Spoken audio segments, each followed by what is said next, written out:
আসসালামু আলাইকুম প্রিয় বিনিয়োগকারী ভাই বোনেরা, আশা করি সকলে ভালো আছেন। আজকে কিন্তু খুবই পজিটিভ একটা মার্কেট গেছে। বিভিন্ন স্টকের কিন্তু ভালো একটা মুভমেন্ট ছিল, প্লাস ভালো কিন্তু একটা প্রাইস আপ হয়েছে।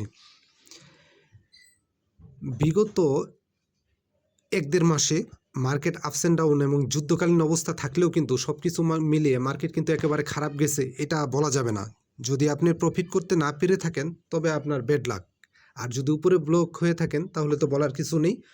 তবে এর মধ্যে যারা বাই সেল করেছেন কম বেশি সবাই কম বেশি প্রফিট করেছেন। আজকের মার্কেটে কিন্তু অ্যাডভান্স হয়েছে 235টি, ডিক্লাইন হয়েছে 87টি এবং আনচেঞ্জ হয়েছে 64টি, এবং টোটাল ভলিউম হয়েছে 836 কোটি টাকা। সব কিছু মিলিয়ে কিন্তু মার্কেট একেবারে খারাপ যাচ্ছে এটা বলা যাবে না। যদি আপনি প্রফিট করতে না পেরে থাকেন সেটা আপনার ব্যর্থতা। আর যারা পেড গ্রুপে অ্যাড হইতে চান তারা অবশ্যই ইনবক্সে নক করবেন। পেড গ্রুপে অ্যাড হইতে চাইলে ইনবক্সে নক করবেন।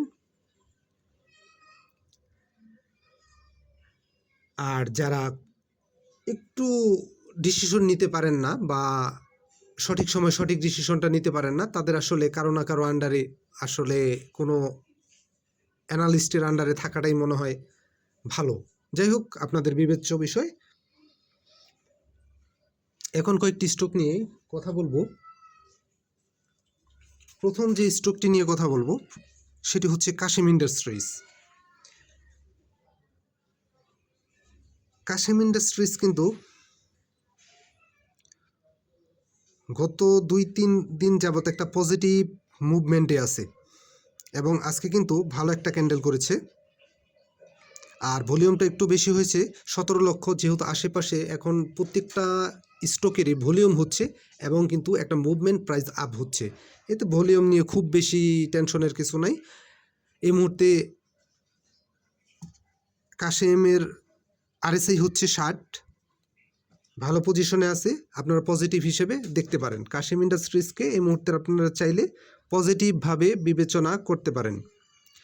আর যেহেতু কাশিমের শেয়ার সংখ্যা কিন্তু খুব বেশি না, 8 কোটি শেয়ার, এবং ডিরেক্টর হোল্ডিং হচ্ছে 30%, ইনস্টিটিউট হচ্ছে 17.5%, আর পাবলিক হচ্ছে প্রায় 52.5%।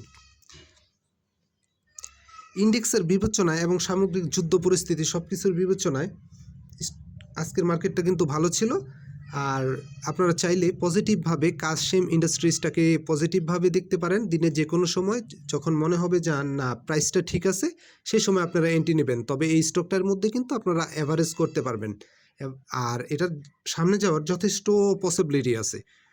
কাশিম ইন্ডাস্ট্রিজটার সামনে যাওয়ার যথেষ্ট পসিবিলিটি আছে। যদি আপনি বাই করার পর ডাউন ট্রেনে চলে আসে, তবে সেক্ষেত্রেও আপনার একটা প্রিপারেশন থাকতে হবে, অ্যাভারেজ করার মেন্টালিটি থাকতে হবে। তবে সব কিছু মিলিয়ে কাশিমটাকে এই মুহূর্তে আপনারা পজিটিভভাবে বিবেচনা করতে পারেন এবং এন্ট্রি নেওয়া যায় বলে আমি মনে করি। আর আজকের কিন্তু 1 টাকা 10 পয়সা পজিটিভ হয়েছে, ক্লোজিং প্রাইস হচ্ছে 41 টাকা 70 পয়সা। সব কিছুর বিবেচনায় আপনারা কাশিম ইন্ডাস্ট্রিজটাকে পজিটিভভাবে দেখতে পারেন। এরপরে যে স্টকটা নিয়ে কথা বলবো সেটি হচ্ছে সামিট পাওয়ার। সামিট পাওয়ার এই ক্যাটাগরির একটি স্টক, ফুয়েল পাওয়ার। 25 সালে কিন্তু 10.5% ক্যাশ ডিভিডেন্ড দিয়েছে সামিট পাওয়ার। এই মুহূর্তে হচ্ছে মার্কেট প্রাইস হচ্ছে 13 টাকা 70 পয়সা। আজকে কিন্তু হাত বদল হয়েছে 2,64,000 শেয়ার। আর সামিট পাওয়ার কিন্তু শেয়ার সংখ্যা বেশি, কিন্তু এই ডিরেক্টর হোল্ডিং কিন্তু 63%, ইনস্টিটিউট হচ্ছে 18% সামথিং, ফরেন হোল্ডিং হচ্ছে 3.65%, আর পাবলিক হচ্ছে, এক্ষেত্রে পাবলিকের পার্সেন্টেজটা কিন্তু কম, হচ্ছে প্রায় 15%। সব কিছু মিলিয়ে ভালো একটা পজিশনে অবস্থান করতেছে। এখান থেকে আশা করি আপট্রেন্ডে যাওয়ার একটা ভালো পসিবিলিটি আছে। সামিট পাওয়ারের এখান থেকে আপট্রেন্ডে যাওয়ার একটা ভালো পসিবিলিটি আছে। আপনারা চাইলে পজিটিভভাবে দেখতে পারেন। বর্তমান আরএসআই হচ্ছে 48 হচ্ছে বর্তমান আরএসআই, এবং একটা মুভমেন্ট হওয়ার সম্ভাবনা আছে। অবশ্যই যে কোনো স্টকে এন্ট্রি নেওয়ার ক্ষেত্রে অবশ্যই ট্রেডার ভাইয়ারদের বলবো আপনারা ইন্ডেক্সের উপর অবশ্যই খেয়াল রাখবেন। তবে সব কিছুর বিবেচনায় সামিট পাওয়ারকে এই মুহূর্তে আপনারা পজিটিভভাবে বিবেচনা করতে পারেন। ভালো একটা পজিশনে আছে, আর যদি আপনার ডাউন ট্রেন্ডে চলেও আসে, বাই করার পর স্টক ডাউন ট্রেন্ডে চলে আসতে পারে, সেক্ষেত্রে অ্যাভারেজ করার মেন্টালিটি থাকতে হবে। ভালো জায়গায় যদি আপনি অ্যাভারেজ করতে পারেন সেক্ষেত্রে আপনার প্রফিট গেইন করারও ভালো পসিবিলিটি থাকবে। আর ম্যাচিউর ডেতে স্টক প্রফিটে চলে আসবে এই ধারণা থেকে বেরিয়ে আসেন। সব কিছু মিলিয়ে সামিট পাওয়ারকে আপনারা এই সময় পজিটিভভাবে বিবেচনা করতে পারেন। আমি কাউকে বাইসেল নির্দেশ করি না, বাইসেল নিজ দায়িত্ব করবেন। আর যেহেতু ভলিউমটা কিন্তু সামিট পাওয়ারের কমে আসছে এবং একটা পজিশনে অবস্থান করতেছে, সব কিছু মিলিয়ে চাইলে আপনি সামিট পাওয়ারটাকে এই মুহূর্তে খুব ভালোভাবে দেখা যায় বলে আমি মনে করি, এবং অ্যাভারেজ করার অবশ্যই মেন্টালিটি থাকতে হবে। যাই হোক, এরপরে যে স্টকটা নিয়ে কথা বলবো, আর সামিট পাওয়ারের কিন্তু বর্তমান প্রাইস হচ্ছে 13 টাকা 70 পয়সা, ভালো একটা প্রাইসে আছে। এরপর যে স্টকটা নিয়ে কথা বলবো সেটা হচ্ছে মিরাকল ইন্ডাস্ট্রিজ, জেড ক্যাটাগরির একটি স্টক মিরাকল ইন্ডাস্ট্রিজ। আজকে কিন্তু ক্লোজিং প্রাইস ছিল 27 টাকা 10 পয়সা, 20 পয়সা পজিটিভ হয়েছে, আর হাত বদল হয়েছে 1,99,000 স্টক। এই মুহূর্তে মিরাকল ইন্ডাস্ট্রিজের আরএসআই হচ্ছে 42। বিগত কিছুদিন যাবৎ ভালো একটা কারেকশনের মধ্যে আছে মিরাকল ইন্ডাস্ট্রিজ, একটা কারেকশনের মধ্যে আছে। বর্তমান যে পজিশনটা আছে এইখানে আপনারা পজিটিভ হিসেবে বিবেচনা করতে পারেন। মিরাকল ইন্ডাস্ট্রিজ বর্তমানে পজিটিভভাবে বিবেচনা করা যায়, যেহেতু শেয়ার সংখ্যা কম, স্টক কিন্তু একেবারেই কম, 3,52,00,000, তার মধ্যে 30% সামথিং হচ্ছে ইনস্টিটিউট ডিরেক্টর হোল্ডিং।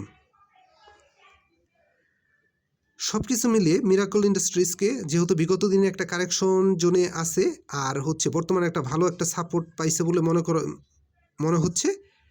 তবে যদি আপনার নিচেও চলে আসে এই স্টকটা আপনি এভারেজ করতে পারবেন, যদিও সব স্টকে এভারেজ হয় না, এখান থেকে আপনি এভারেজ করেও বেরোয় যেতে পারবেন আশা করি। তবে এখান থেকে একটা প্রফিট গেইন করার ভালো পসিবিলিটি থাকবে।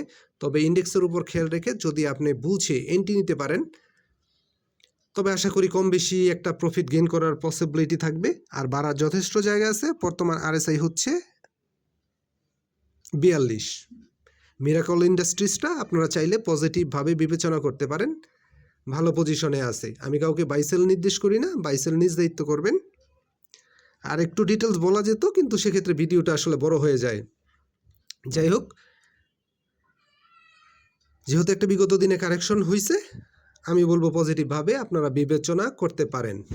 আর যারা পেড গ্রুপে অ্যাড হতে চান অবশ্যই তারা ইনবক্সে নক দিবেন, আর ভিডিওটা বেশি করে শেয়ার করবেন, আপনার অন্য ভাইকে দেখার সুযোগ করে দিবেন।